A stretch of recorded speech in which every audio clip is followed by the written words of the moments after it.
Usul.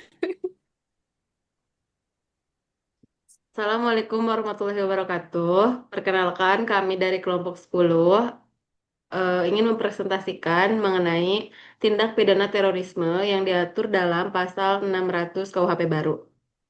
Sebelumnya perkenalkan nama saya Siva Peritu Saadah dengan NPM 23000-297. Nama saya Maharani Juliana Putri dengan NPM 23000-282. Nama saya Dimas Sriwijaya dengan NPM 2311311. Saya Sarojina Devretes dengan NPM 23000-284. Nama saya Salma Azza Nurdin dengan NPM 2300292. Baik, lanjut saja ke pembahasan selanjutnya yaitu mengenai tindak kasus tindak pidana terorisme ini kita ngambil dari kasus nyata yang dimana berdasarkan putusan pengadilan nomor 1491 garis miring Pidpoin B garis miring 2013 garis miring PN Jakarta Selatan. Untuk kronologi kasus tersebut, kasus ini bermula ketika terdakwa Ahmad Taufik alias Opi, seorang nelayan berusia 22 tahun asal Cilacap, mengenal Saiful alias Ipul melalui Facebook pada Juli 2026. Pada Desember 2026, terdakwa diajak bergabung dengan organisasi NII atau Negara Islam Indonesia dan menjalani proses baiat. Pada Januari 2027, terdakwa berangkat ke Jakarta dan tinggal bersama Sigit Indrajid di Pamulang. Pada 30 Januari 2027, terdakwa bersama Rokhadi dan Imam bertemu dengan Sevariano alias Mambo di Tanah Abang yang menawarkan untuk belajar membuat bom. Keesokan harinya, pada tanggal 31 Januari 2027, Separiano memberikan pelatihan pembuatan bom di rumah Nenek Sigit Indrajid di Serpong, mengajarkan cara mencampur bahan peledak seperti belerang, arang, dan H2O2, serta cara merakit bom menggunakan pipa paralon.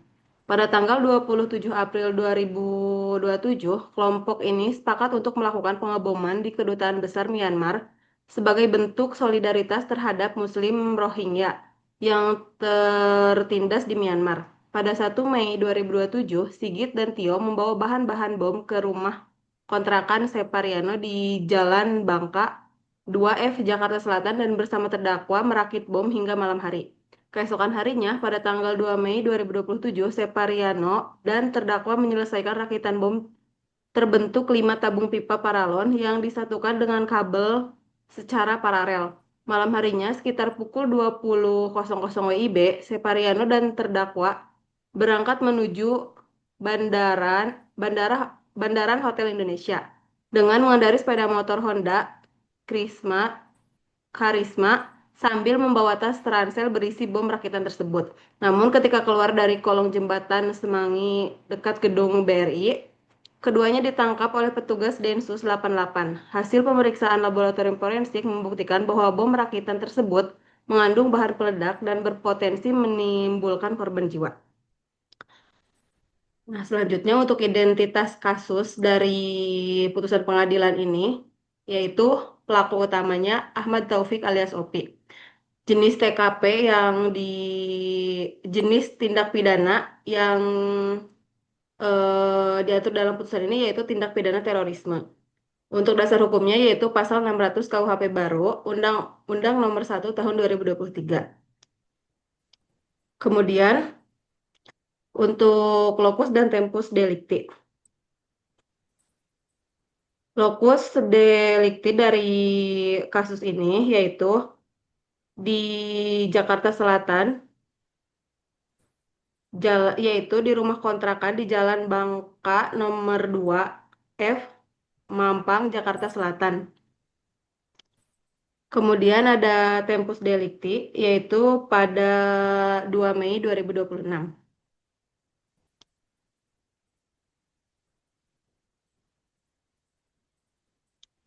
Lanjut.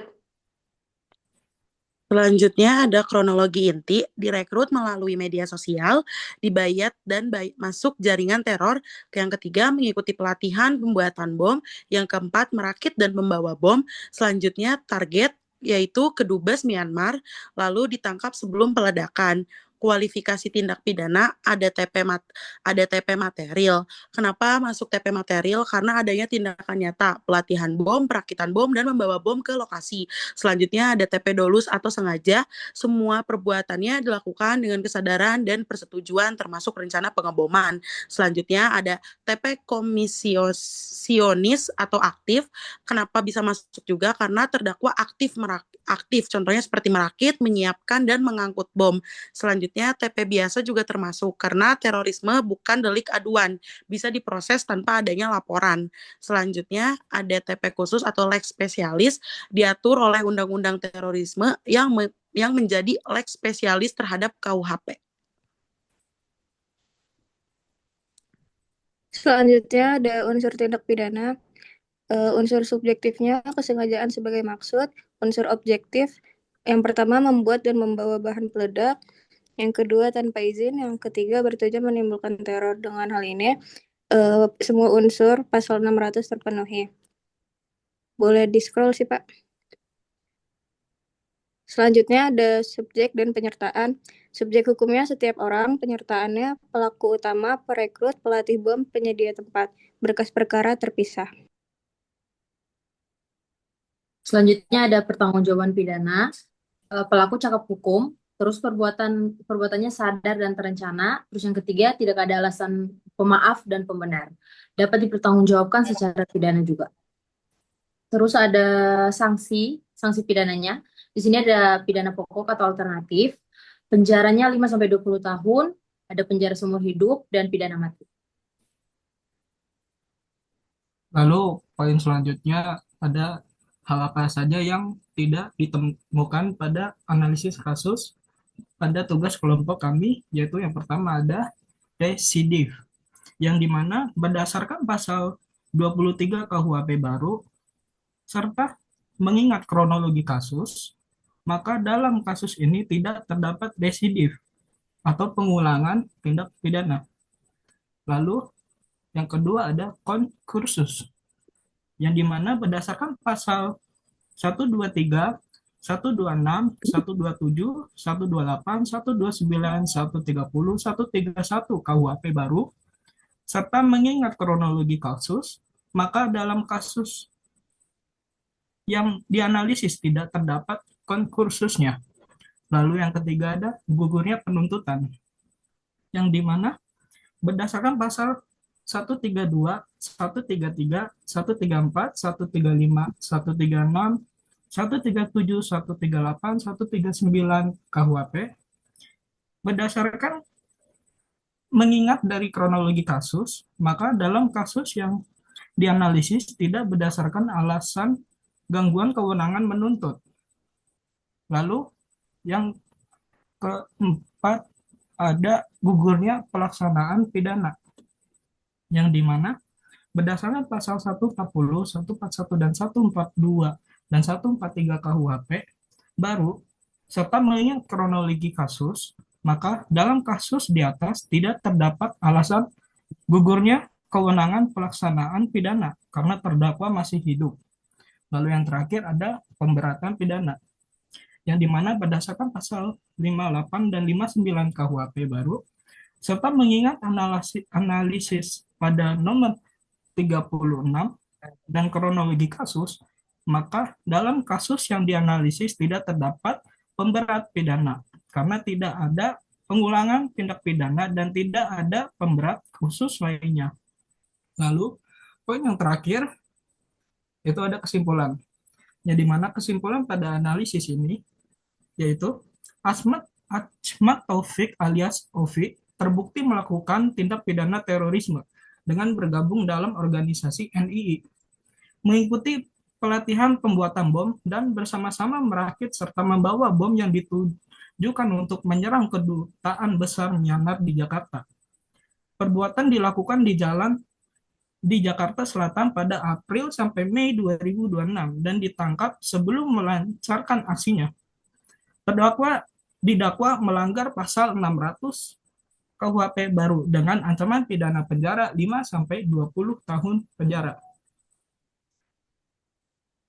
Seumur hidup atau pidana mati.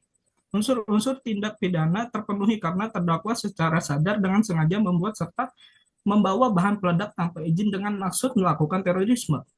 Terdakwa dapat dipertanggungjawabkan secara pidana karena memenuhi syarat kemampuan sebagai maksud objek als ukmar. Tidak ada alasan pemaaf atau pembenar. Dan terdapat pernyataan dari beberapa pelaku lain yang diadili terpisah. Kasus ini merupakan tindak pidana selesai meskipun bom belum diledakkan. Tanpa adanya pengulangan, perbarengan, atau alasan gugurnya kewenangan menuntut dan pelaksanaan pidananya.